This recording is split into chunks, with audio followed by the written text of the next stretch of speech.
You have lab. What's the number? Doing good? Whatever you're doing. It's a little chilly in here today. So if you want to de-blouse at any point, please feel free to do that. We're gonna get through it. We're gonna get through this together. We're gonna get this Monday done. It'll be great. Okay, so back into thinking about pediatric development and what sorts of things went wrong with the functioning from the last lecture. How many hours a day of crying do you need to make the diagnosis of colic? 3. Yep, more than 3 in a 24-hour period. And what is that peak age that you typically see that? And it has to be 6 weeks, yes, and it has to be under how many months? Under 5 months for the diagnosis, correct. If you were going to do labs, there's going to be standard labs for colic, but if you were thinking about some labs to consider, what would you consider doing for colic? A UA? Yep, UA and urine culture, good job. The diagnosis of intellectual disability is considered an IQ under what? Under 70, and why is it under 70? 2 standard deviations, so that would make the mean at, the average IQ at 100. If you have a confirmed diagnosis of autism, what is the specified therapy of choice? What does ABA stand for? Applied Behavioral Analysis. Yep, Applied Behavioral Analysis. What is your first line treatment for ADHD? CBT, behavioral interventions, behavioral therapy, yep. What is your first line medication therapy? Stimulants. For pediatrics, what is your first line stimulant? Methylphenidate, good. What screening tool is used to evaluate for ADHD in children? Vanderbilt, yes. If I said what screening tool is used for autism? The MCHAT, yep. Modified checklists, yep. What screening tool is used for development 0 to 6? ASQ, what does ASQ stand for?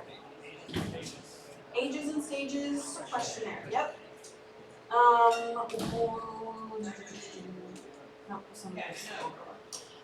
What are your top 2 side effects for your stimulant medications?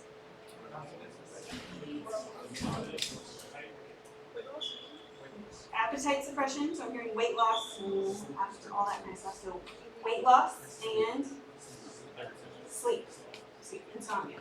So yes, some of the other ones, hypertension, headaches, nausea, some of those other ones that can happen, but the most 2 common are appetite suppression and insomnia. Which one of these has modifications? An IEP or a 504 plan? IEP. Yep. Modifying the curriculum. A 4-year-old child has a breath-holding spell, and this child loses consciousness. Is that normal or abnormal? Up until what age? 5, late 5, early 6. Yep. Cool. There's a question from the last lecture about do increased amount of temper tantrums correlate with a adjustment disorder later in life? Both of those, if they are normal, will follow a trajectory where they will kind of burn themselves out. So everyone should have normal temper tantrums, and those will go away. Adjustment disorder, by its definition, is self-limiting. So several of the papers that looked at this said if you follow the normal course of a temper tantrum and a normal course of adjustment disorder, there was nothing that correlated necessarily, but those head-to-head studies haven't been looked at. So good question, thank you for that. That was your follow-up. Today, we are into a whole different topic of a patient population. So as a reminder, we have gone through what's the normal baby, what is the pathology of a normal baby, what happens when they aren't normal. What's the well child? What happens when they aren't well? What's normal growth? What happens when it's not normal? With normal development, what happens when that's not normal? So today is all about the adolescent. So we did all those younger ages. Now it's how do you talk to an adolescent? What are you looking for specifically? And this one is probably one of the most applicable for the population that you are probably going to see, the 18 to 21-year-old young enlisted problems that are going to present themselves. So as normal, all of our objectives. And then we'll specifically talk about some of the sports physical, so there's not a real place for that to fit in here, and some sportsman type stuff. So when you are interviewing an adolescent, has anyone been around a teenager as of late? How good are they at, and how good were we, or any teenager, at looking you in the eye, answering questions directly, expounding upon your thoughts and pontifications? Not great, right? Like most of the time, you're going to be better off to be like, can I just text you some of these questions? Can I send you a TikTok about this? And you would probably get a lot further with them. So interviewing an adolescent is its own category of ways that you are going to get history. The idea is that you are going from this little human who is laying there like a little cockroach to ultimately you need to get this patient to be an adult who is answering their own questions. Right? There's a lot of kids out there, if you are sitting down next to mom and you are asking a direct question about their medical history, they have no idea and they just look at mom. So part of your job as the provider is to get them ready to answer your questions about their own personal medical history. Part of that is understanding what confidentiality is. So this comes up in almost every one of your standardized tests for PANCE of what is confidentiality and what are the limits of confidentiality. So for any age group, to include adolescents, the confidentiality between provider and patient is that they can tell you anything unless you think that you need to call the police, to call Child Protective Services, or to call an ambulance to take them to the ER.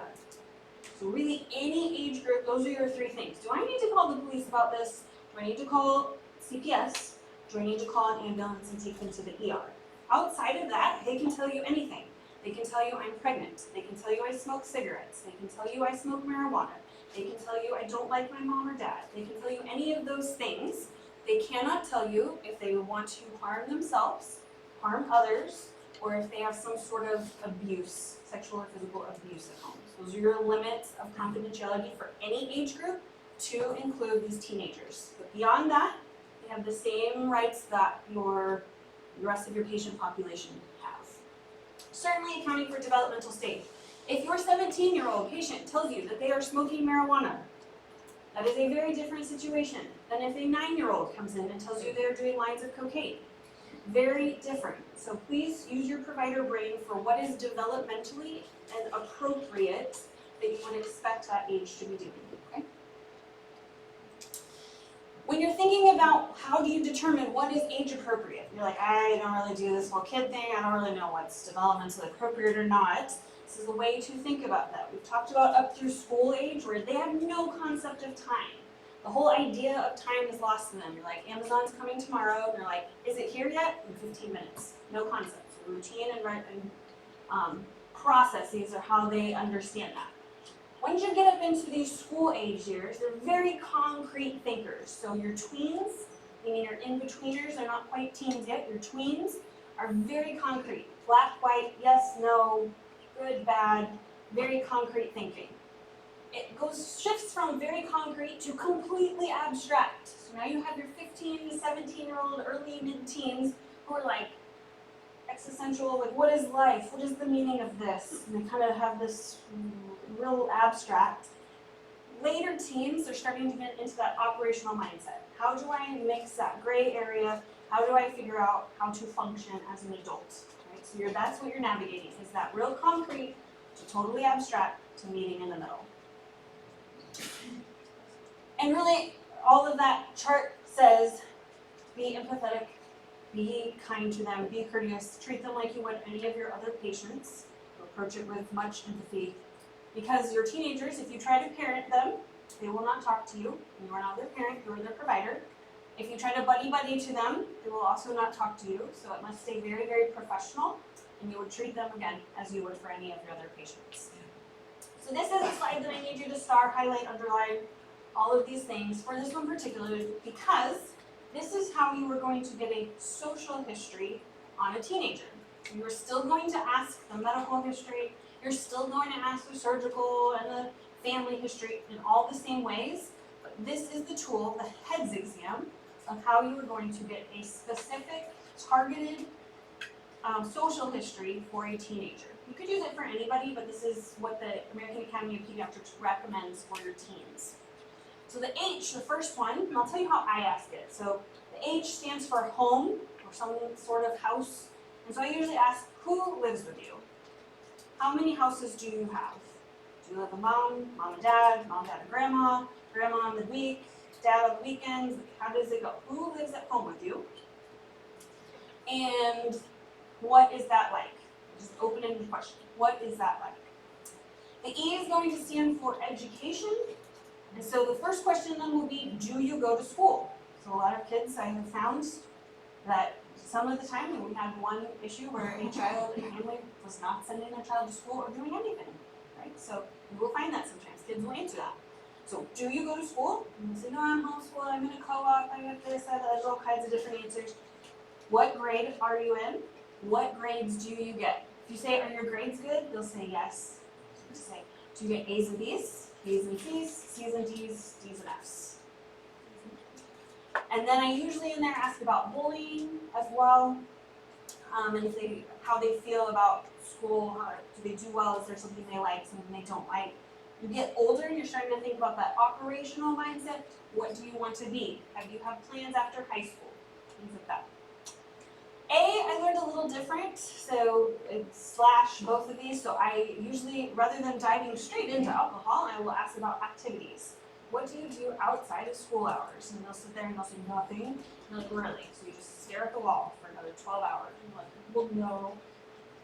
And they usually tell you some video game or whatever. But give them examples, right? Do you go to the mall? Do you make TikTok videos? Do you have a job? Do you dance? Do you play soccer? All of these different things. And that allows you to see, do you have friends? That would be that you're making at the appropriate age level. Do you have friends? Do your friends ever show you alcohol, show you drugs?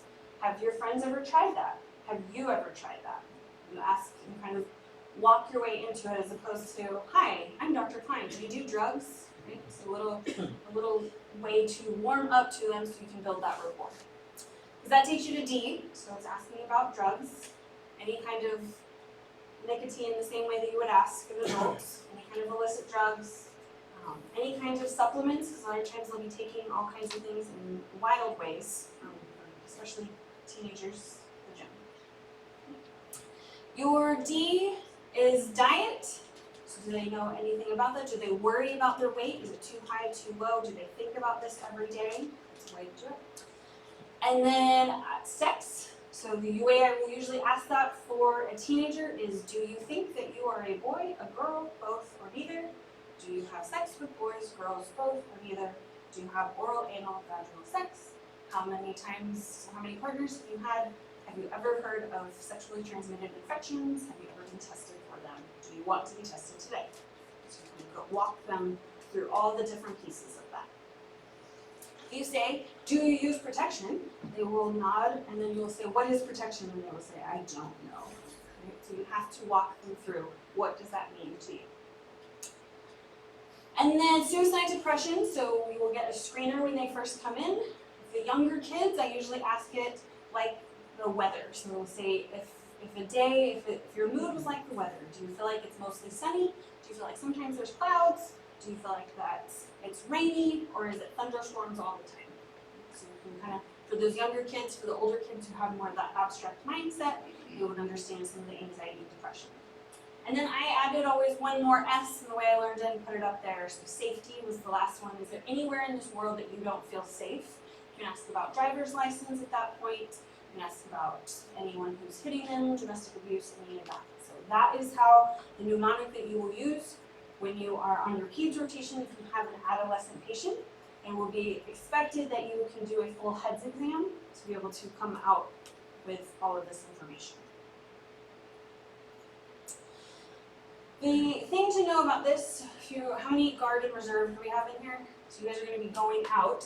So if you're practicing in a federal clinic, there are federal laws for different things that are allowed. So on a federal clinic, you can treat for sexually transmitted infections, you can treat for pregnancy, you can treat for mental health related conditions for teenagers over the age of 14. Other states, it's going to be state by state. So that will be very important to know in your state, what things are you allowed to treat for versus not. So the question, and sometimes you'll need to watch this carefully, and I've said at the very beginning of this class, watch the ages. Because as a 14-year-old comes without a parent because they broke their arm in a soccer game, can you treat this patient for their broken arm? Can you treat a 14-year-old for a broken arm? No, you cannot. You're a minor. So you have to get a parent or a guardian, some sort of consent. So thinking about that when you're looking at this. Yes, sir?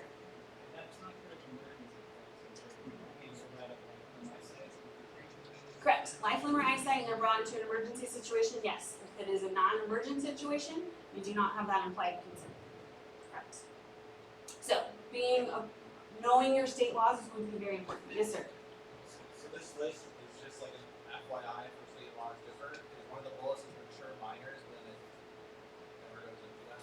But what a mature minor is? So a mature minor is somebody who the courts have deemed an emancipated or a mature minor. So it's not something that we're like, you seem pretty mature. So they have to have documentation that they are a mature minor to be able to do that. Yep.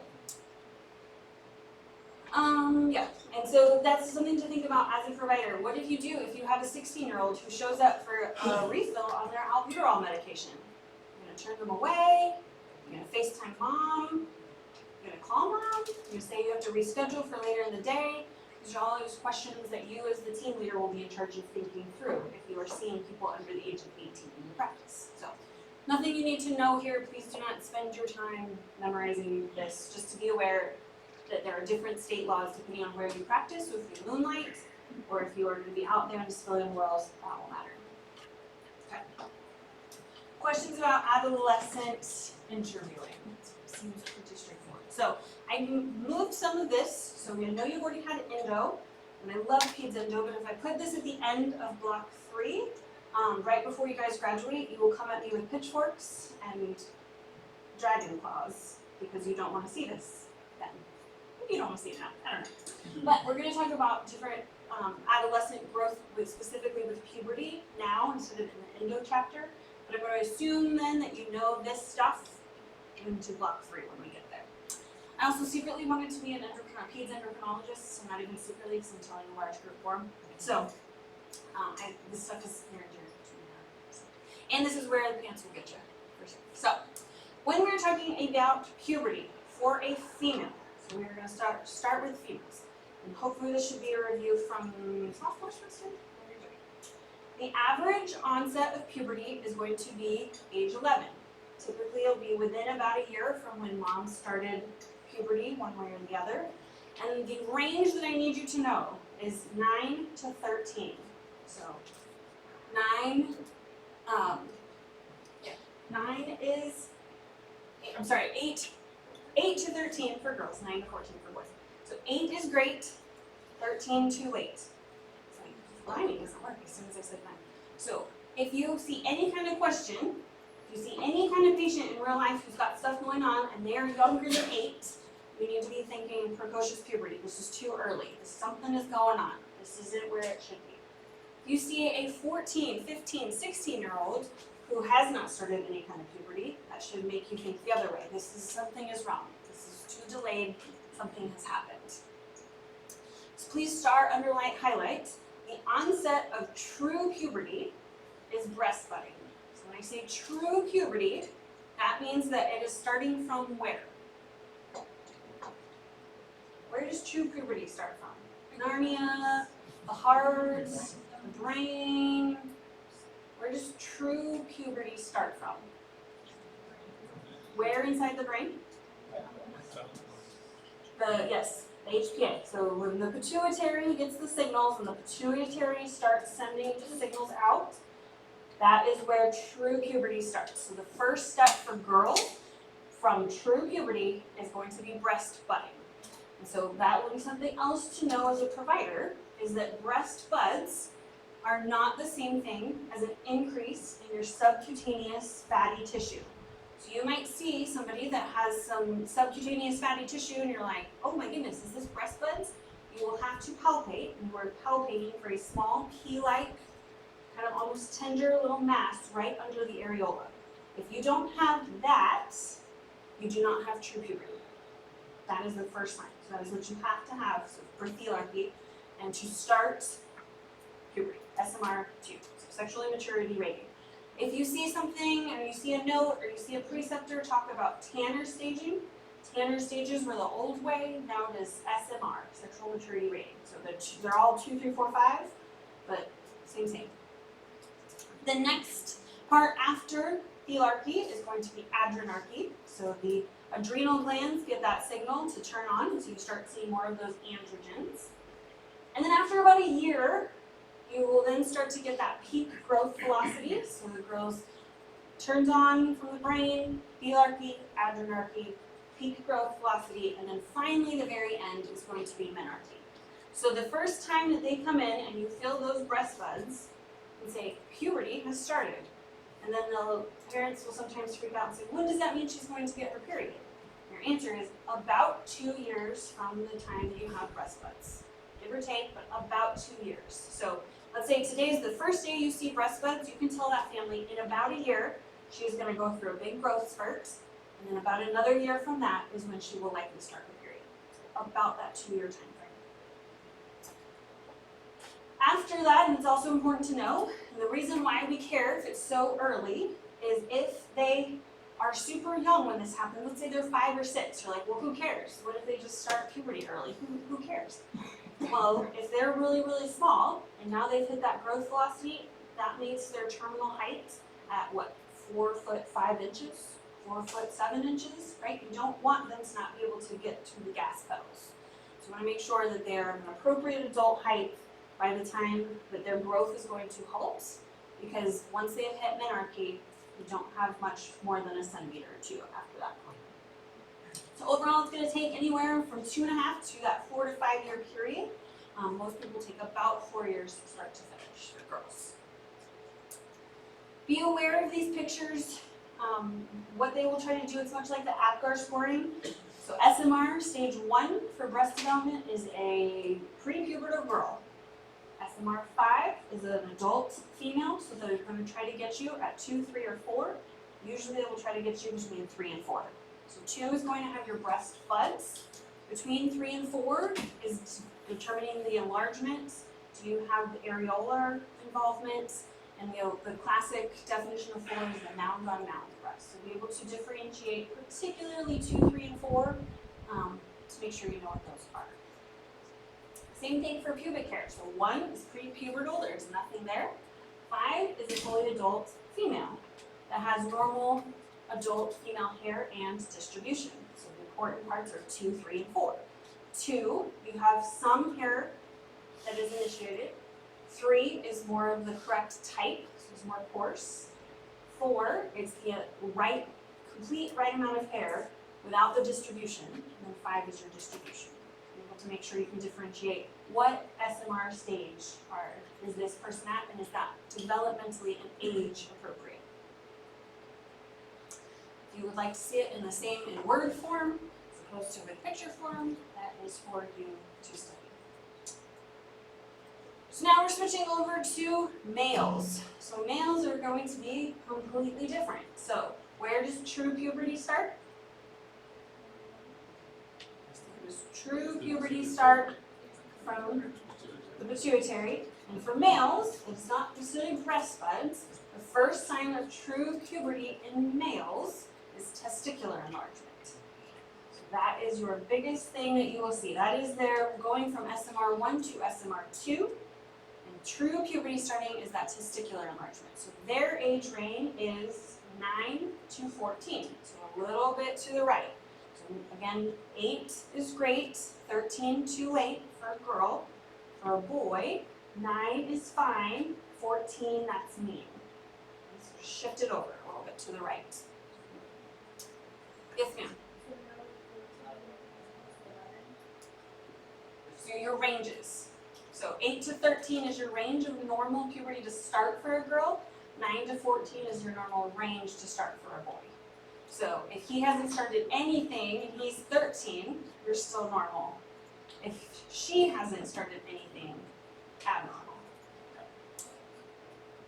Those early indicators, since sometimes you will see this before even true testicular changes have started, you'll see some of those typical male characteristics. The voice changes, facial hair, some of the peach fuzz as it's known, or acne can start earlier. So after the testicular enlargement, you get adrenarche again, so you get the pubic hair started, and then the exaggeration of all of those male type hormones that you would see. So again, the deepening of the voice, acne. And then their growth spurt is going to be much later in the process. So you see this closer to the end of puberty. So it's why you see the females in the 7th grade, they shoot up, and with small little boys, and then the females stay, and then the males take off in high school. So typical pattern because of the way the HPA axis is between males and females. In both of this, so this is just really more just for when someday, when you see this lab and you're like, what is going on? Who do I need to call? Maybe they have cancer. They do not have cancer. Children, when they are in this rapid phase of growth, have really high bone turnover. And so their alkaline phosphatase is going to be really high. So that will flag the adult labs. So when you get something back for a 15-year-old boy, or even a 3-year-old little girl who's in a growth spurt, and you're like, oh my God, alkaline phosphatase, I learned that was cancer. It's not for kids. Okay? So you're going to see in this high growth phases, this peak velocity that's changing, alkaline phosphatase is going to be appropriately elevated. You will also see it particularly in males, but you can see this in males and females. You see during this peak velocity, a scoliosis that will come out of nowhere, idiopathic scoliosis. And the way that I think about this often is that they are literally outgrowing their spine. Their spine, literally, as they're transforming, their spine cannot keep up. So this idiopathic scoliosis of adolescence, that over time, as their body catches up and transforms, they kind of grow into their own skeletal maturity. Same SMR stages for boys, just to be aware of these. So the testicular and penile growth, so both of these are one at a time. You see prepubertal, so they are going to be under 2.5 centimeters of volume or milliliters of volume. You see the first thing, you have no change in the penile size or length. You see just testicular enlargement. And you see penile length enlargement is first, then breadth, and then finally 5 is going to be your adult male. Same for pubic hair patterns as the female, 2 to 5, nothing. It's there in 2, normal hair in 3, normal hair without the distribution in 4, full distribution in 5. Just be aware of those to be able to pick those out for both males and females. If you like studying it that way, better. So, as a review, because this will be on there, I'm telling you. Testicular growth is first. That is SMR2 for boys. Pubarchy is next. You see the penile length in SMR3. The velocity is at the end. And the in-between of 3 and 4, so when I asked you this in an older class, a couple of those, when does sperm production start? It's in SMR3, early 4. So as that penile length has occurred and as the breadth is occurring is when sperm production starts. And then finally, it's the same amount of time, so 2.5 to about 5 years. So it can be a little bit longer for males. I like this chart. It just helps me put that into perspective of what you are seeing, if it's helpful to study that way. When would you expect to see the height and that peak growth velocity? Certainly be later for boys. When do you see the testicular enlargement versus menarche versus all the different stages? So you kind of map them out and superimpose them on each other to make sure you know what order is going to happen where for both boys and girls. So what are these normal variants, right? You really can think about these kids as baby transformers. They're starting here and they're literally transforming in front of our eyes. And as that happens, this freaks out providers, this freaks out parents, this can freak out children. So what are the normal abnormals? The things that are these normal variants that are going to freak everybody out. So, and what do you do about those? So knowing what's normal, this will be important in life and on the test and on your pants. What is normal and what do I reassure versus that is absolutely not normal and I am very worried versus that's not normal but let's watch it. These are kind of your three categories to think about. So sometimes they will come in and say there is a breast mass, right? If you have a 10-year-old female and the parents make an appointment for a breast mass, and you examine that, you are likely feeling a breast bud. That is an absolute normal physiologic entity that you should be finding. So it will likely be tender, it will likely be pea-sized, and it should be right under the areola. So if you see something outside of that, that is not that normal physiology. Another thing that you might have parents come in for is they don't look the same. One is growing faster than the other. You say, right on time, right? Because that is the part of the transforming where there's going to be asymmetric breast development. Absolutely normal variant, nothing you need to worry about. You expect things to grow at different rates. So that breast asymmetry is totally normal. If you have an older female, so say she comes in and she's more in that 14, 15, 16, 17, even older range, and there is breast mass. Well, the chances of a breast cancer in that age group, highly, highly unlikely, unless you have given a family history of something. But if it's tender, it changes with her cycle, it's probably a fibrocystic change, fibroadenoma, or a small cyst. So these are all benign entities. This is where you could get some imaging. What would your imaging of choice be for all pediatric things? Ultrasound, you get an ultrasound, it confirms fibrocystic change. You look like a hero. They're reassured, everybody's happy. So just something to think about. I swear to you, if any of you get a mammogram on a teenager, I myself will come to wherever you are practicing and kick you in the shin. Do not get a mammogram on a teenage girl. The breast is too dense. Yes, ma'am. I know like there's some asymmetry in their development. But what if there's a significant difference, like let's say 2 sizes, and it just what happened? Yeah. That's a good question. So if you had a developmental asymmetry where they were more than like something noticeable, I've never seen that. So I would say I've never seen that. And I don't know, I can look up what could cause that for sure. That, in that case, you would have to know what part of the development are you. Is this the very beginning of puberty and you have a lot of time when you expect her to change? Or is this the end of puberty, we're in SMR 4 or 5, and this is what it is, right? So if you are at the end of puberty, that's usually when I would have a breast specialist on board to say, what has gone on here? So either endo or breast to kind of help me tease that out. But if it's early and you have massive amounts of asymmetry, wait it out. But to at least the end of SMR 3 and 4.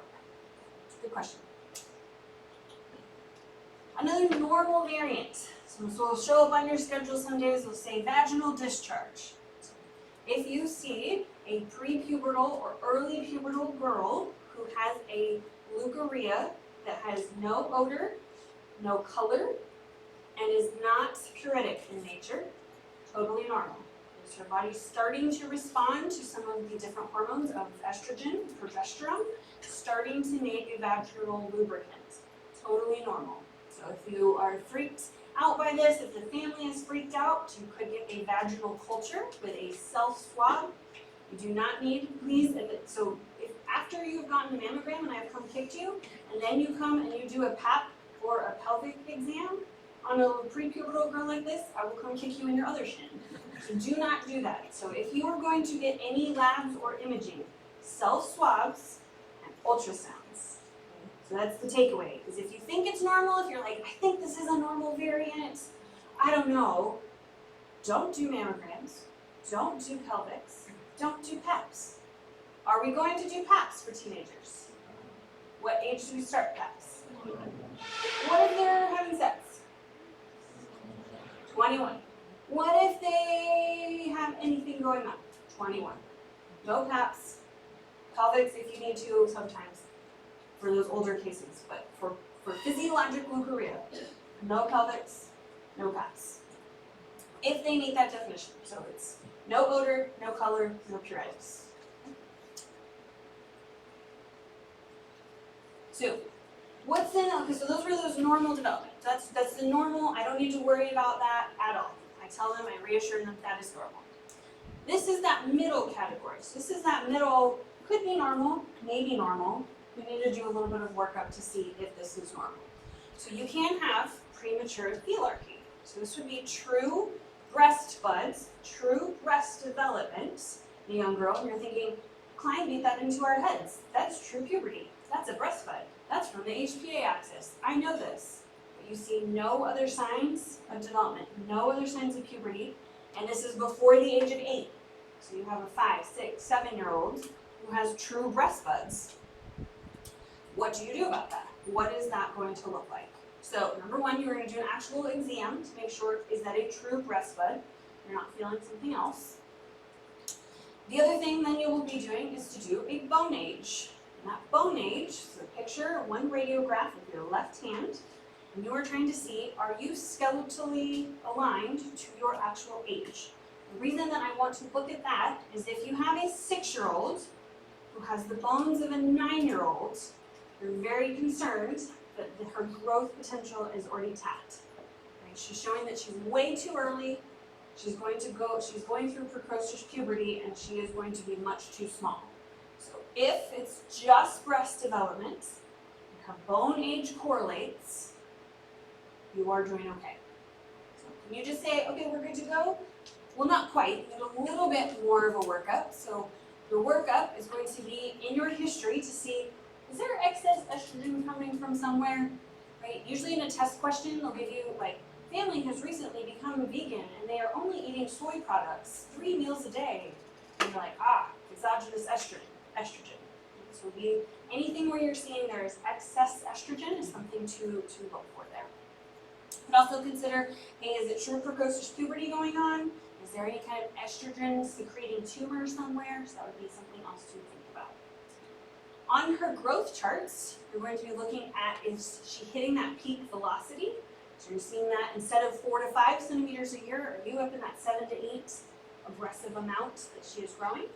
And then your workup, in addition to your bone age, is going to be some pituitary hormones, your LH and your FSH, as well as a total estradiol look to see, is she in puberty? So best case scenario, and that would be what's expected from you as the PA. So you are expected then, as the primary care PA, to examine the child, take a good history, have a bone age, estradiol, the pituitary markers, LH, FSH, and I already said estradiol, and estradiol. That is your workup for the primary care PA. If at that point something is abnormal, or you're not comfortable with it, or something has popped up, and you refer to endocrinology, and the family looks at you and says, why are you sending us to endocrinology? You just got these labs. And you're like, I don't know. They're going to do endo things, right?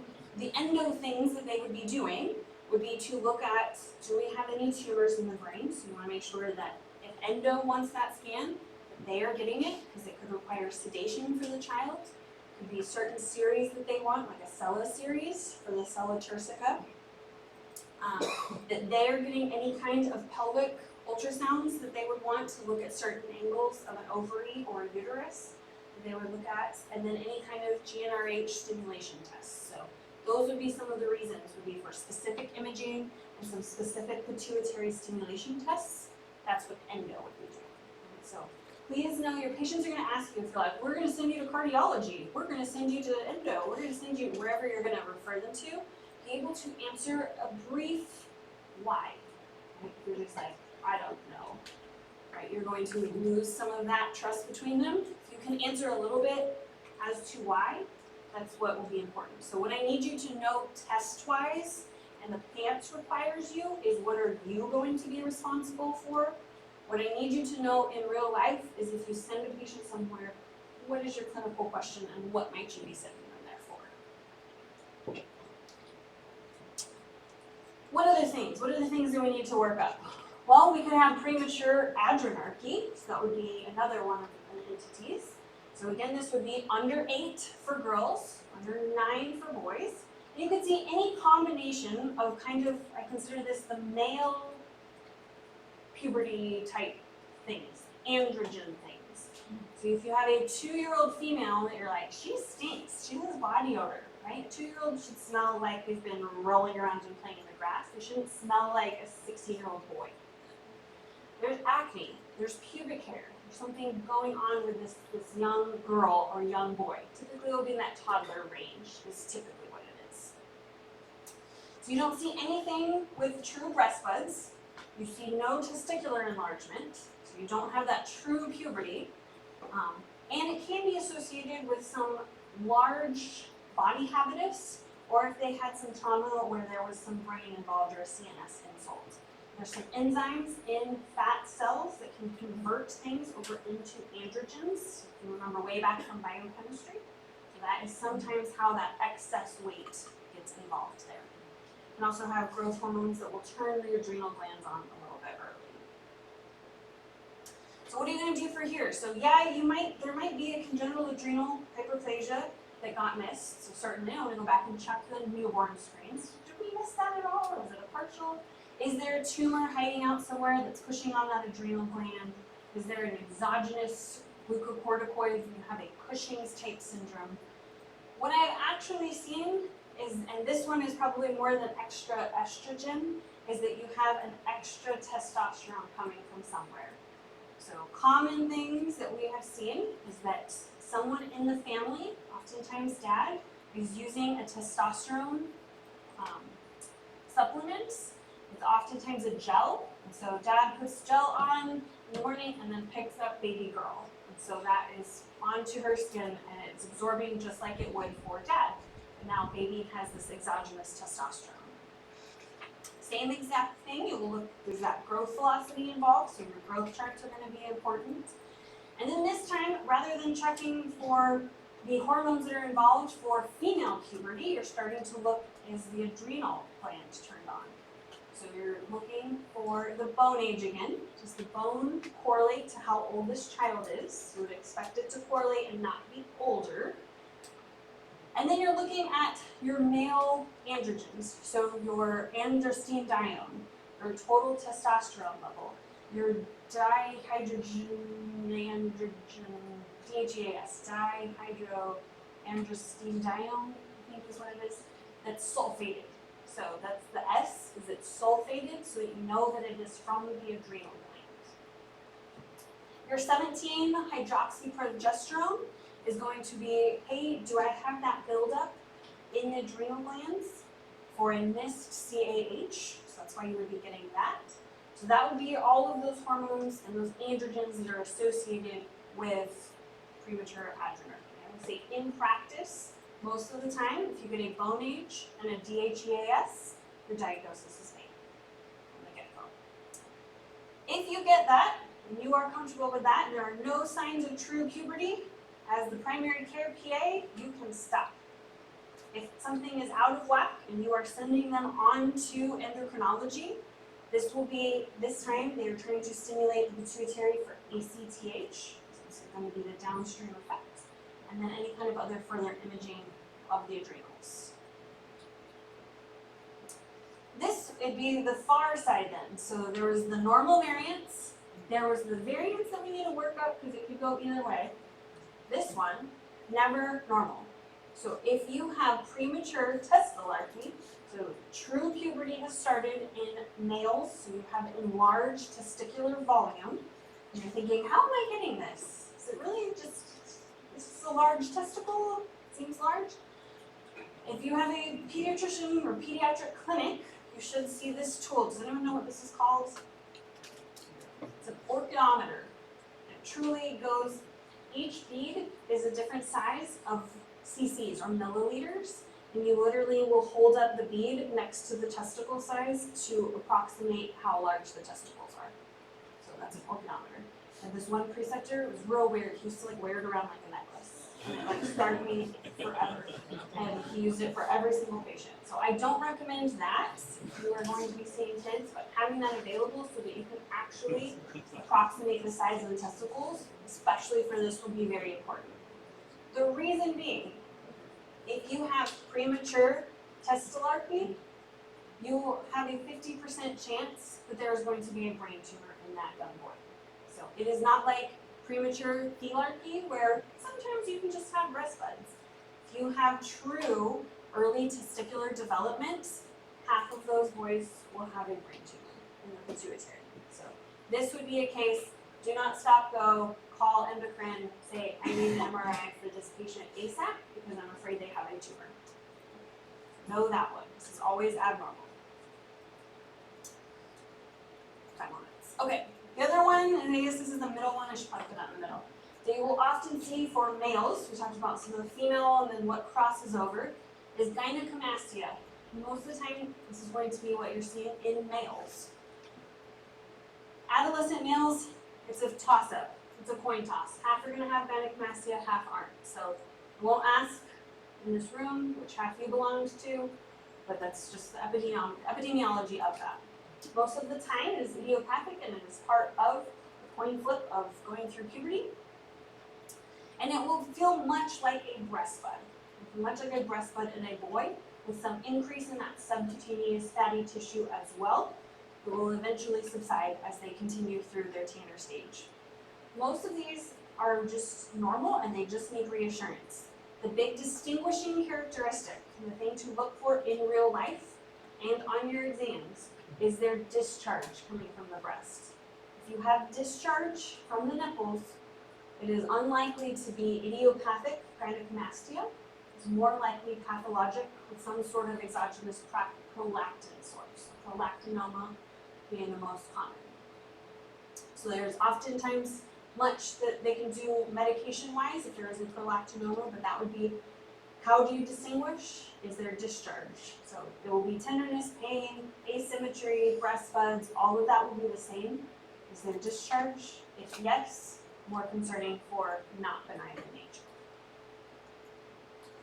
What I don't need you to do is memorize this table. So please don't memorize this, but I want you to be aware that it's not just, oh, it's puberty, something to think about. Really pick an organ, any organ, from your thyroid to your liver to your adrenal glands. Pick any kind of substance, drugs, alcohol, any of them here.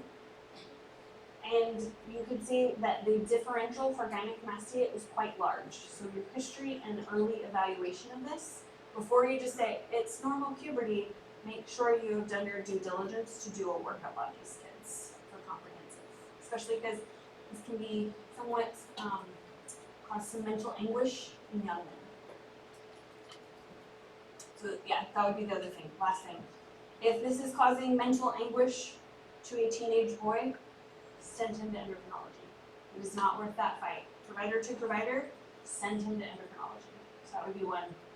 It's not necessarily in the guidelines, but just mental anguish is not worth it. So let's take 10 and we'll come back and we'll start menstrual problems on the hour. A couple of good questions over break. One of them was about the HEDS exam. And do you do this with the parents in the room or not? Great point. It is recommended that you ask if the parents would feel comfortable leaving. There are some parents that wild horses will not drag them out of that room, and they're not okay with that, and that is not worth the fight to me as a provider. There are some that they literally just want to drop them off, and they're like, I don't want to know anything. So you kind of see in between. The idea is that you have kids that know that they have a confidential space to be able to say and disclose whatever they need to or want to. So offering to have the parents step out of the room is sometimes helpful. What I find is a lot of times kids want to tell their parents and they don't really know how, so you become sort of that mediator to be able to help them start this conversation. So I think that's probably the conversation I've had the most is, do you want your parents to know this? And a lot of times they'll say yes, and I say, do you want me to be here and help facilitate this conversation? That's awkward, but it is part of being a provider. So, good questions. So jumping into all things menstrual related. So we talked about menarche. So didn't touch anything. Did not touch anything.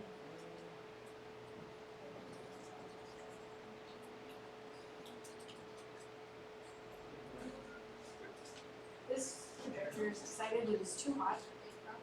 Does not want to do anything.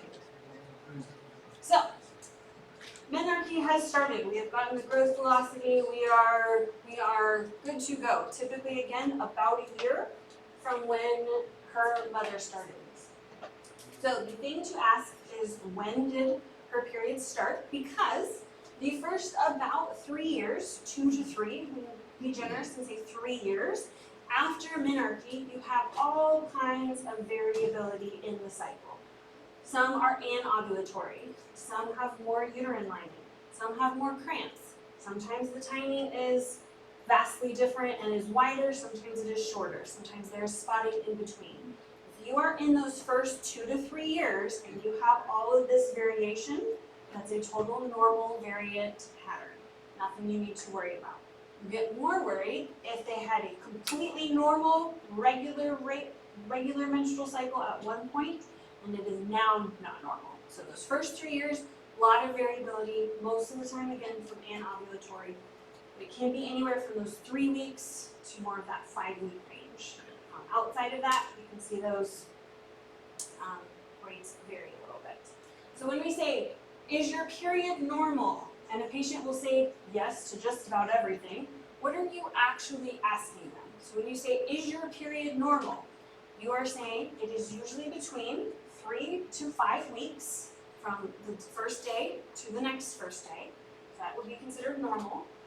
Is it 7 or fewer days? So usually between 2 and 7 is considered normal. And then are you using 6 or less soaked pads or tampons a day? The reason that is important is a soaked pad or tampon typically will hold 10 to 15 mils of blood. That total amount, if you are soaking more than 6 for multiple days, your risk of anemia is through the roof. So that is why that matters, and that is why that is considered normal. So if you are asking, what is your period like? Is it normal? And they say, I don't know what normal is. This is how you would describe what normal patterns are. Other ways you can look at this is, how frequent is it? Is it less than 21 days, less than 3 weeks, or less or more than your 5 weeks? Has it been, is it regularity? So does it happen every month? Or have you skipped for 3 months or more? Is it more than those 7 days, so you're 8 days or more, or fewer than 2 days? And then again, the amount of flow. So things to ask to quantify what is normal, what is abnormal.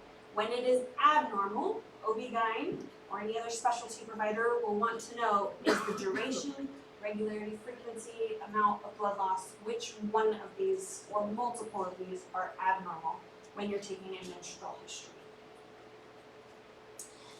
Things to think about is that 3 out of 4 females during adolescence will have some sort of disturbance with their menstrual cycle. So you see a very, very common complaint that they're going to come in with. Most of these are in that 3-year period from the onset of menses, so reassurance and making sure they know what is expected is going to be the primary treatment of choice that you are going to do. If you have significant pain, prolonged or severe bleeding, certainly that can be very frightening to these young girls, and that one will need a little bit more aggressive management and guide involved. Just some kind of epidemiologic things to think about. Amenorrhea. Amenorrhea. No amenorrhea. What is your most common cause of amenorrhea? Pregnancy. Yes. So same for teenagers. Your most common cause, amenorrhea, is pregnancy. So the pants will try to get you on that one too. So primary, we need to distinguish primary versus secondary for the case of pediatrics. So primary in this case means you never started menses. Never, ever, ever, ever. So this could either mean that you started puberty and you have secondary sex characteristics, but you just didn't get your period. Or this could mean you didn't start puberty at all. So your workup would change a little bit on your timing. So if you didn't start puberty at all, remember we're talking that range of 8 to 13. So at that 13, 14-year-old mark, you need to be starting to do a workup. Versus, you're going along puberty just fine. It's been 2 years though since you were 14, when you should have at least started, and now you're 16 and you have no menstrual cycle. So 16 if you have secondary characteristics, 13, 14 if you don't. Things to think about. What would be going on? Do you have a premature ovarian failure? So think about something like Turner syndrome. You had that ovulatory dysgenesis that you had early on. Do you have other sort of GI abnormalities? Is your anatomy inappropriate? Do you have a blind vaginal pouch? You know, all kinds of things. If you have primary, they have never showed you that they can do this physiology. So you have to go back and check the anatomy. It's going to be different than your secondary causes, most likely being a pregnancy. It's going to be your most common one. PCOS or some other form of female athlete triad being your other kind of top 3 on your differential there. In that case, it's a little different. Their body has already showed you that they can go through the physiology and that their anatomy is correct. So your workup and your timing is going to be a little bit different there. You're all going to take a great history. You're going to look and make sure that they're not taking any meds. We're going to stop a period. There's nothing going on right there. Did they have puberty at the appropriate amount of time? When did they start? How long has it been normal? So your history is all going to be fantastic for you guys. The other thing that you're going to look at specifically in your history, besides your regular history, is going to be on your review of systems, looking for any kind of vision or headaches. Why vision? Where does your pituitary sit? Right next to that optic chiasm. So it's pushing that sella turcica right on that optic chiasm. So if you have a patient ever that comes in with double vision, you need to think, what's pushing there? What's up with the pituitary? So for girls who have an amenorrhea, a vision history, a headache history, are going to be very, very important to say, do I need to scan this girl? You can also ask about diet, the anorexia, bulimia type eating disorder history as well, exercise patterns, but really vision and headache for your review systems is going to be the most important there. Your BMI can tell you a lot, both high or low. Remember what the normal range of BMI is for children. What's the lower limit of normal? BMI percentiles. 5 is the lower limit of normal. What's the high and upper and middle? 85. Yep. 5 to 85 is normal. So if you're looking at these BMI percentiles, if you have someone that was always in that 30, 40, 50, and now they're at the 0, you have a female athlete triad going on. Versus someone who's always 30, 40, 50, and now we're up in the 99th. Do you have somebody who maybe there's PCOS going on? We'll talk about PCOS here in a minute, but your SMR stage and anything on exam, do you have exogenous androgens there going on? And then again, no PAPs, really no pelvics, it's just going to be an exam of the external genitalia. Anything beyond that really would be specialty. Your diagnostic testing for then a primary or secondary amenorrhea. The very first thing you are going to do, are they pregnant? Is she pregnant? So HCG is the first thing that you are going to do. The reason you would do that also for a primary amenorrhea would be on the off chance that she got pregnant with her very first cycle. So that she never had uterine lining shutting. That would be this super small infinitesimal amount that you wouldn't want to miss. So HCG for either one. Your thyroid, your TSH, because it's PEDS, that's kind of for everything, for that organ maturation. Prolactin, if you had a prolactinoma that is suppressing the menstrual cycle. And then your FSH, so what is stimulating that ovary to make that. If it's primary then, and you don't know that her physiology and her anatomy are correct, that would be a pelvic ultrasound that you would add on. If it is secondary, you don't necessarily need to do that at all, because you already know that her anatomy is okay. So that's where their chart will get you eventually. Which takes us then to PCOS. Well, how do we know?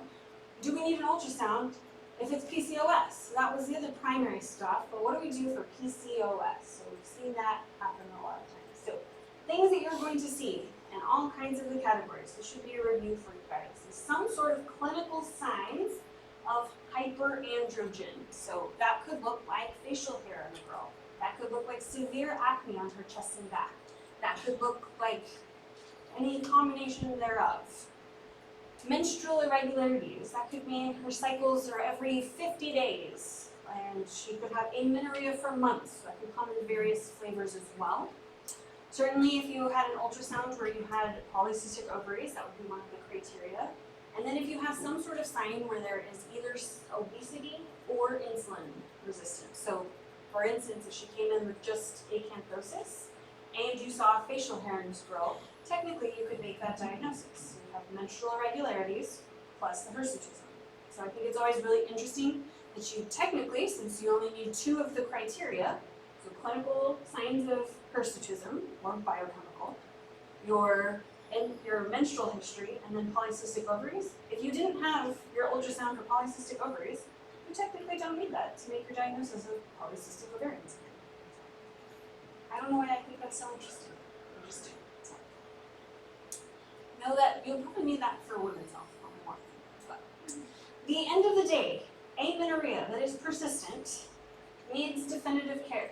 So if you do this workup and it is endocrinology in nature, send to endo. If they are pregnant, send them to OB. If it was primary and you're worried about an underlying anatomical or chromosomal variant, over to gyne. Notice on this list, nowhere does it say the PCM will hold on to this patient indefinitely. That is not on this list. So this would be one, if you have persistent amenorrhea, that they need to go somewhere for definitive care. Which takes us then to the opposite. Now we had no menses, we have amenorrhea. Now what if we have abnormal uterine bleeding? So 1 in 5 young women is going to have some sort of abnormal bleeding, most of the time from an ovulation. So in that first 3 years particularly, most of them are going to be because that uterine lining has built up, they have no egg, no ovulation, and now you're just out there is lining, just out there, kind of freaking out. This abnormal bleeding. Your differential is going to be, again, most of those same things that we have hit over and over. I will not read that list to you, but those things that you were thinking, is she pregnant, is it thyroid, is it PCOS, all the stuff that we just talked about. Your differentials, you're going to see that over and over. So common things being common, most of the time you're going to see that. The one that I would caution you that might be helpful for an exam, especially if you are in an ER setting, is a foreign body. There's some young females who will leave tampons in there and they are also worried for toxic shock or have some sort of other foreign body that can lead to a secondary infection or sepsis. Same thing, good menstrual history. So we already talked about what's normal, how to ask a menstrual history for abnormal. We've talked until I'm blue in the face today about your SMR staging and your growth velocities, all of those goodness. And then looking for those other endocrine signs, acanthosis, thyroid, helping a goiter, exophthalmos, skin, nails, hair, constipation, so anything else that can have other endocrine-related problems. When you think about endo, in general, your endocrine system will start shutting down by order of what you need to stay alive. So if you are running from a bear, the thing that you need to stay alive, the very most, is going to be water, so ADH. Then it's going to need cortisol, so you're going to have that is going to be next. Then your thyroid, and then all of your sex hormones. So the first thing that's going to go is going to be all of your sex hormones, because you're going to have these menstrual irregularities, insulin stuff going on. Next then will be thyroid. So just in order of running from the bear, things that are going to shut down. Same labs. Is she pregnant?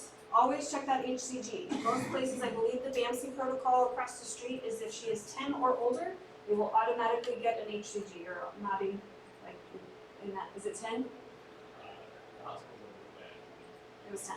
Yeah, most places are probably going to be 10, but just for local protocol and radiology. Things to think about bleeding also. Has she bled so much that she's anemic? So do we have secondary things? It's probably not going to give you the underlying etiology, but it will give you a secondary diagnosis of anemia from that. Does she have the appropriate clotting factors, so her coags, to stop bleeding? Is there an STI and then thyroid urethra? Really no radiology at this point because then you know that her anatomy is correct based on the fact that she is having a period. No standard radiology in children with abnormal uterine bleeding. We're looking at the quality of life.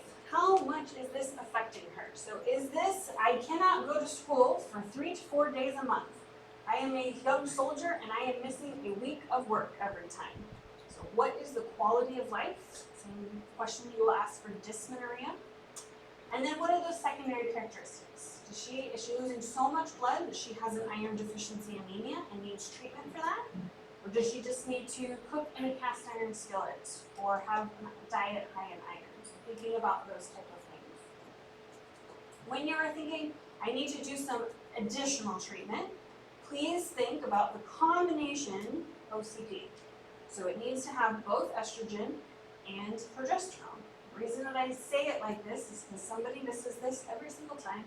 And they will give the mini pill, which is just progesterone, or they will do a Nexplanon, which is just progesterone. You need both. You need a combination of some estrogen in here to help with that lining and to help with that cycle. This does not mean that you need to leave her on this indefinitely. There are some parents that are very wary about that. So, this is my 14-year-old. She's going to be on the pill forever. No. We just need her pituitary and her ovaries to mature a little bit. So we're just bridging that gap with a few months of balanced hormones to help her mature that HPA system.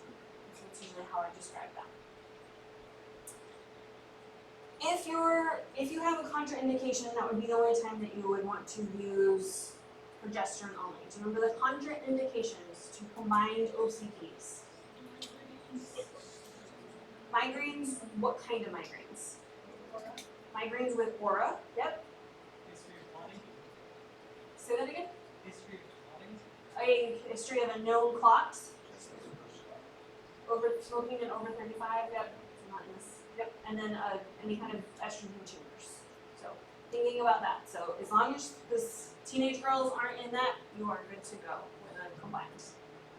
She says 2 dysmenorrhea. So remember, using your med terminology, not an absence of a period, not abnormal uterine bleeding, but painful periods. So this is going to be 90%, so a little bit higher than that coin flip of gynecomastia for males. 9 out of 10 women that are going to say, yes, sometime in my adolescence I had painful periods. Since few seek treatment, if you see this in your truth clinic, it is probably on the more severe side. So just to be aware of and thinking about that. Again, what is it interfering with? I can't get out of bed because I am crippled for 3 to 4 days a month, or I don't really notice it, but I just thought I'd come over to the station to get some blood sugar. Where are you in that history taking process? Most of the time, the pain is because they have an upregulated amount of leukotrienes and prostaglandins. So much like we will talk about in block 2 with the immune system in a child, their immune system is quite robust and it is very, very vigorous. And so it will make an excessive amount of different cytokines, leukotrienes, and prostaglandins in response to whatever it is. So 2-year-olds are going to get a rash because we looked at them funny, right? Females are going to have increased amounts of those leukotrienes and prostaglandins because this is a new process. So you're thinking, I don't know why this teenage girl is, why is she complaining so much? Her body has everything upregulated. Just like a 2-year-old with a rash from every cold, cough, and congestion that they have. Same kind of process. So it's usually in those first few years that it's especially bad. And your goal then is to decrease your prostaglandins. So what medications block COX-1 enzyme? NSAIDs. Yep. What are going to be your most common NSAIDs? Motrin and naproxen. Why would you not want to use Tylenol or acetaminophen? It's not an NSAID. It does not block that COX-1 enzyme to block your upstream. So your first line is, how do I get rid of the prostaglandin? So you're not using it as much for the pain, but as its mechanism to decrease your downstream inflammatory process. So your NSAIDs are going to be your first line. So yes, you will have the pain relief, but you will also stop that prostaglandin excess. So that is going to be what you are doing. If you have a female who has very regulated cycles, she knows it's going to be the last Wednesday of every month, you will try to block that upstream pathway 2 to 3 days before her periods, as you are trying to get that upstream effect to prevent the downstream. Otherwise, if she doesn't know, then you will have scheduled NSAIDs for those first 2 to 3 days during her period to try to block the rest of the prostaglandins. If they fail, so that is first line. Second line would be your hormonal management with a combined OCP. And checking back in every couple of months. So that's, if you're using it for contraception, it's very different than if you were using it for a medical management. We'll bring them back more often for that. If you have secondary dysmenorrhea, so that was primary dysmenorrhea, meaning I have no pathology whatsoever, this is a normal variant of puberty. Secondary dysmenorrhea is oftentimes when you have some sort of a pelvic pathology. The most two common things you see in this age group are either related to an infectious process from PID, pelvic inflammatory disease, or you have an underlying diagnosis of endometriosis. However, do you remember how you diagnose endometriosis?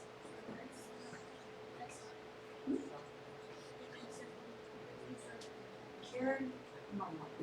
Surgery and fight tissue. Surgery, yeah. So it is a surgical procedure to definitively diagnose this. So a lot of times you will hear that this is a presumptive diagnosis of endometriosis because you're not going to cut into a teenager just to say it's there most of the time. Oh yeah, put it on that one. Ultimately, if you have tried your first line and your second line, so even for you have ruled out infection, you ruled out pregnancy, you ruled out infection, that she's still having a period, you have done NSAIDs, and you have done combined OCPs. That is the end of the road for the primary care PA. At that point, it would be a referral over to GYN for further management.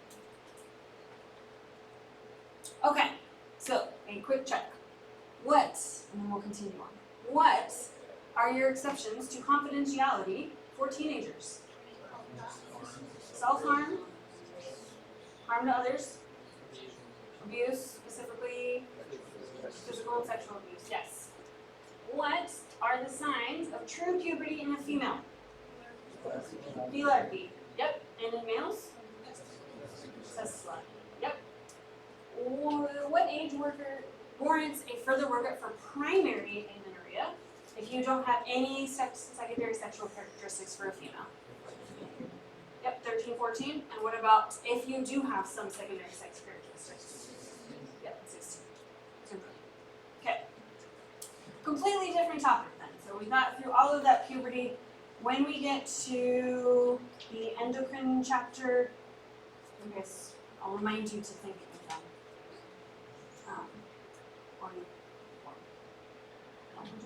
Okay. So the reason that the sports physical is a completely different entity is because what I need you to think about, a lot of people will say, oh, it's a well check, or it's a sports physical, same. They're not the same. A sports physical is functionally a glorified screening exam for an adolescent. So they are not necessarily getting all of the different screening, education, follow-up, prevention, workup that you would be doing in a full well visit. They are getting this glorified musculoskeletal screening. A lot of times, you will be the person too that will get to your duty station and they will say, PA whoever, doc whoever, you're in charge of school physicals, go. And you will end up doing this big cattle call where you and several of your best friends and other providers there will have different stations, and ultimately somebody will be in charge of signing at the end. So it's really a liability and a legal thing more than anything. So you want to be careful of what you are saying that you are signing to as the team lead of that. So it's kind of why we put it up here as its own entity. Most of the time, since it's screening, you are going to catch maybe 1 out of 10 that have something with heart, lungs, vision, or hearing.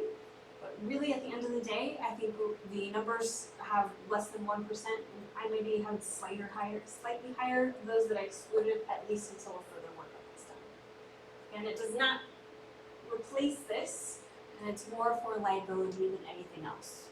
So your detailed and directed review systems is going to focus on a couple of systems. I care about their heart, I care about their lungs, I care about anything immunologic, hemonc related, and then I care about their MSK.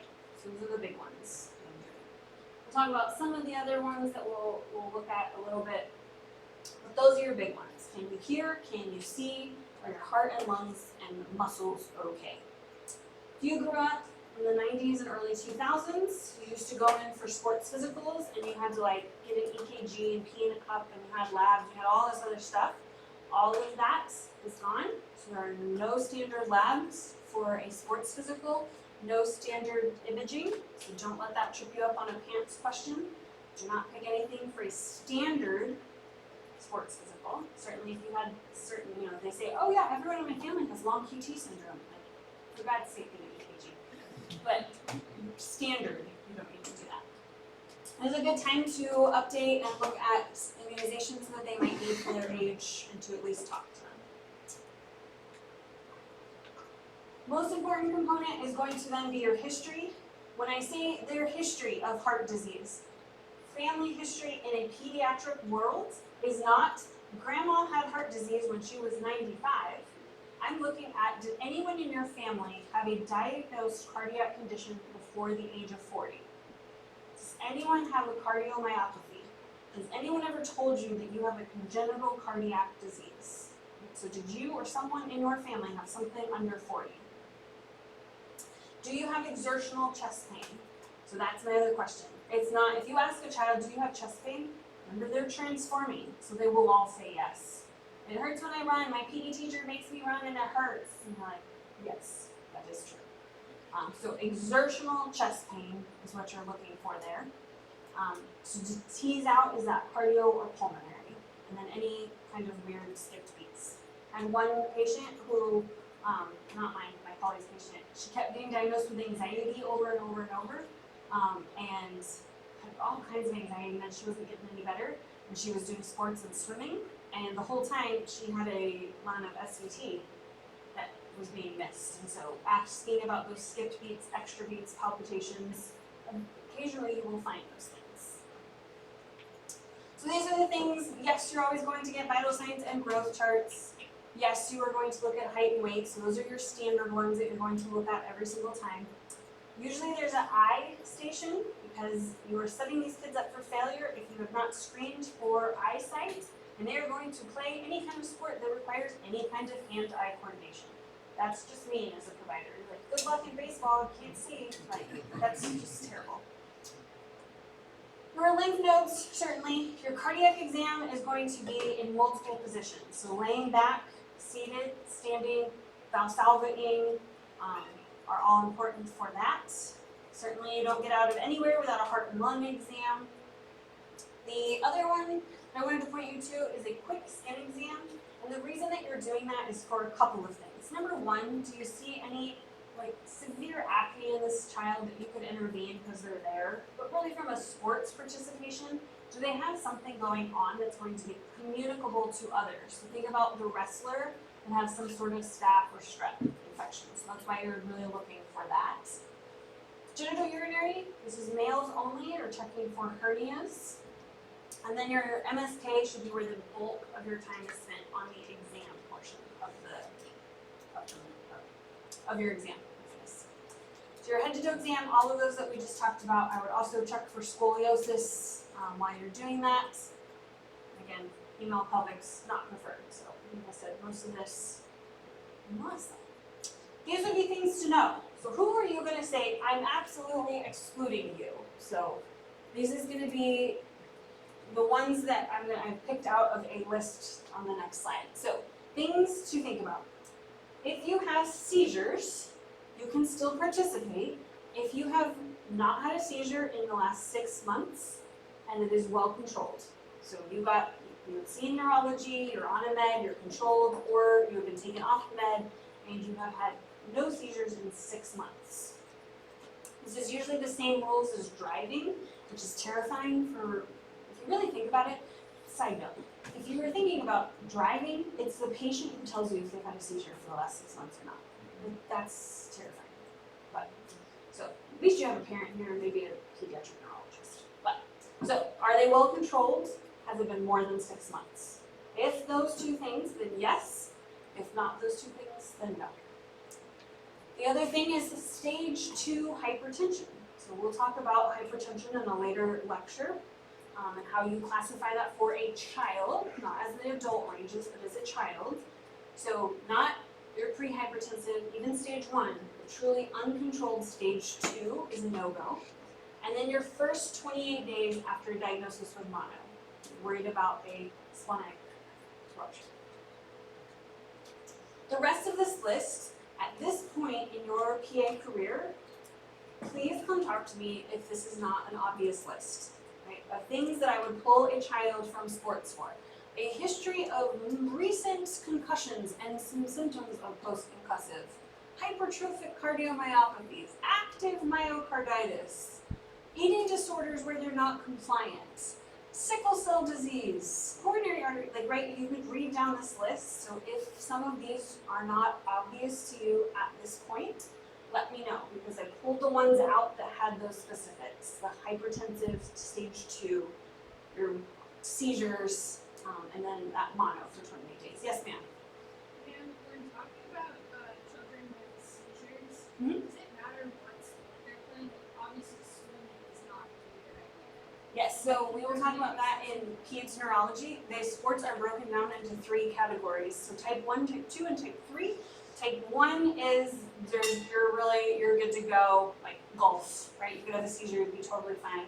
Type 2 is there might be injury to self, but not others. So like swimming would be an example. Type 3 would be there's a high likelihood of injury to self and others, like motocross, guns, archery, things like that. So yes, it does, but still requires the 6 months. When you get to phase 2, there's a whole bunch more resources. So this is an FYI slide. There's books about the sports physical exam and all the different things, so things to think about. A few words about adolescent nutrition. If you were all teenagers in here once, think back. Were you more hungry, less hungry, same hungry? Probably more. But truly, their nutritional requirement is higher than the adult because their metabolism and their growth is so much higher. So looking at a teenage girl even compared to a teenage boy. Any of you who have young boys in the room who will become teenagers someday, just think about moonlighting because it's expensive to have a teenage boy. Few other requirements. So calcium, because they have that rapid bone turnover. Remember what lab you're going to see that's elevated for rapid bone turnover? Alkaline phosphatase, yes. So your calcium requirements are going to be elevated. 1,300 milligrams is where they need to be here. And potentially having a vitamin D supplement as well. And then other things that teenagers don't do. Teenagers are not always known for their most healthy dietary practices, right? We all wish we could eat like teenagers, but there's a lot of skipping meals, fast food meals, not as maybe health conscious because they can.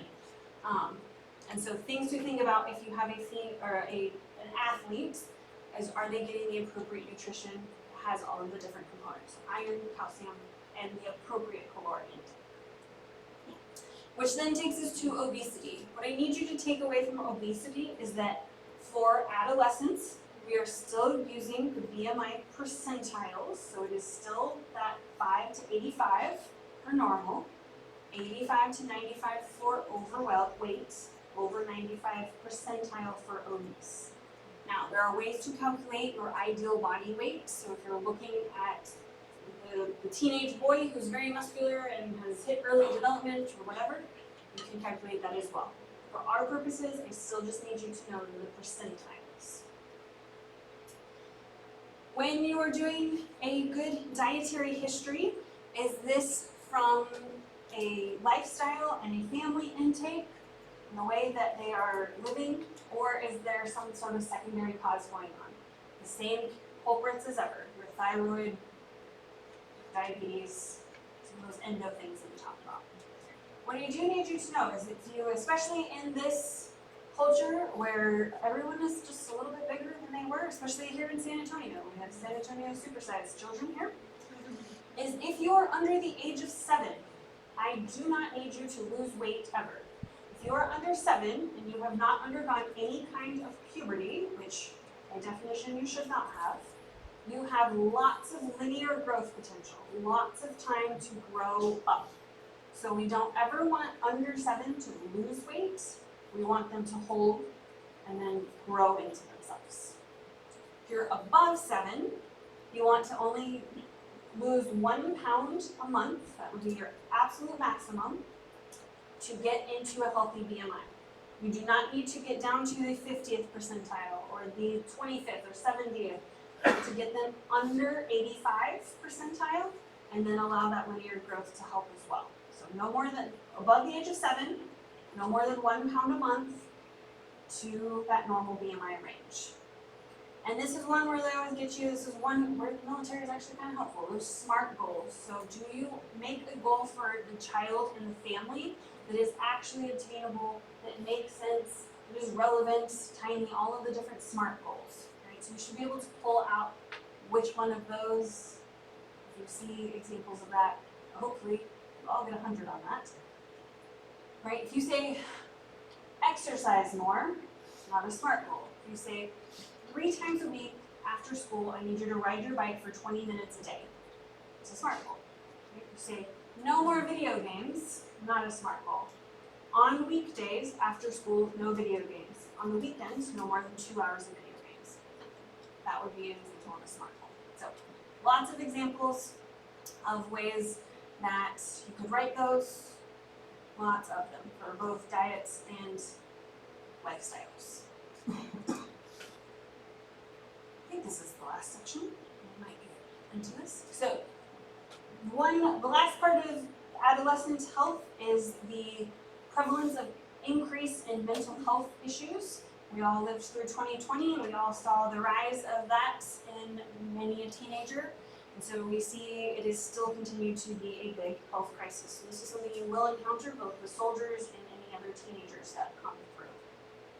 So yeah, males, females, and up to 60% have thought about suicide, and up to 30% have attempted. So especially if they are already having this diagnosis of depression that you're needing. Things to look at. So again, you guys have had psych. You guys know those risk factors, right? What I need you to look at specifically for adolescents is this factor, these lists on the left, they're going to come in, maybe not, maybe you'll find it on a heads exam and tell you I'm getting bullied, I feel depressed, I don't have any friends, whatever's going on. What I need you to look for in adolescents are the protective factors. Do they have an adult that they can go to? Do they have family support? Are both parents deployed and grandma's moved in for a few months? Have they just PCS'd and they don't know anybody here? Do they have supervision or are they a latchkey kid?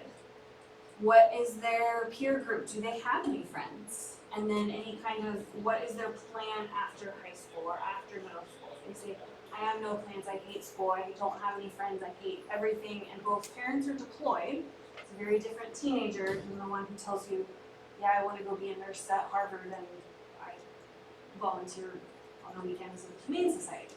Very different patient population. So look for those protective factors, specifically in this patient population, so that you can extrapolate and use those as part of your treatment plan. I won't insult your intelligence, but I'll remind you that SIGI CAPS is going to be the same for adolescents as it will be for your adult patient population, so what you learned in psych is still applicable here. So yes, the HEDS exam will be there, but yes, you're still looking for those symptoms in your HPI through SID CAPS. Something interesting, and we'll talk about this when we get to the ER section in block 3, but the data shifted, and in 2021, it went, before that, the number one cause of adolescent deaths was always some sort of an accidental death, most likely a motor vehicle accident. In 2021, suicide became the leading cause of death in adolescents. So that is one to know that epidemiologic shift, because that changed our focus of prevention and the AAPs, what we're focusing on for treatment. Your number one risk factor of a completed suicide and a suicide attempt is had you tried before.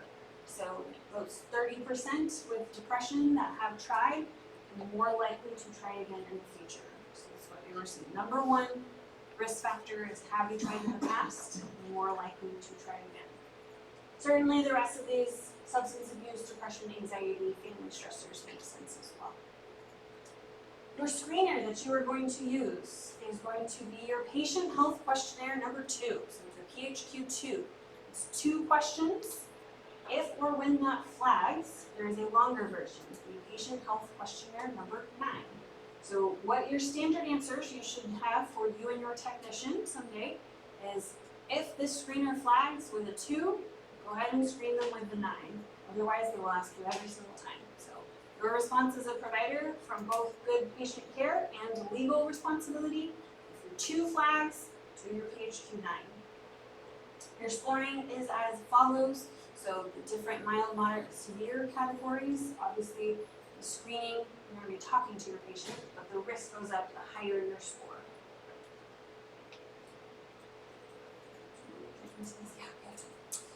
Your depression treatment. So this is specific for kids. In adults, you have a million different things that you could treat these adults with. For kids who screen positive with a PHQ-2, then a PHQ-9, and further evaluation from you by history and physical, for positive for depression. Your medication treatments are either fluoxetine, remember what that brand name was at all? Prozac, yep, and escitalopram. Remember what that brand name is? Lexapro, yes. So you can use fluoxetine or escitalopram. The only ones that are okay in depression for children. It's the same black box warning as adults. Yes, there's that slight increase in suicide risk. The things in that first few weeks, activation symptoms occur without the mood changes yet. So you can still see that. This is recommended in addition to the CBT, so the same recommendations as adults, but just a limited number of drugs that are labeled for them. As opposed to anxiety. So anxiety, we all live in a world with appropriate anxiety. Anxiety is what gets you to work in the mornings. Anxiety is what tells you I need to study for this exam so that I don't fail out. Anxiety is what tells you I should worry about surgery on Friday and not think about PEDS yet, right? Totally get that. What we want is that helpful anxiety that activates you to do things, or is that pathologic anxiety that causes functional impairments? So the same thing that you're looking at for adults and children. When you're screening, you are doing that same process. Is it one thing? Is it multiple things? Is it a generalized? Is it a phobia? Is it selective mutism? How am I going to pull out which one of these they have? So for kids, for depression, you have the patient health questionnaire 2 and 9. For anxiety, it's called the SCARED screener. The screen for children-related anxiety disorders. So SCARED screening, anxiety, PHQ for depression. And in this SCARED screening, there's all the different types of anxiety that you're pulling out. So you will be able to pull out, is this more of a general? Is this more of a phobia? Is this more of a separation anxiety? Is this more of an adjustment disorder type anxiety? So you can, or more of a learning disorder. We'll look at some comorbid conditions, the ones we talked in the last lecture, ADHD, ODD, some of those things as well. And the difference for anxiety is that your medications are fluoxetine and now sertraline. Do you know what sertraline is?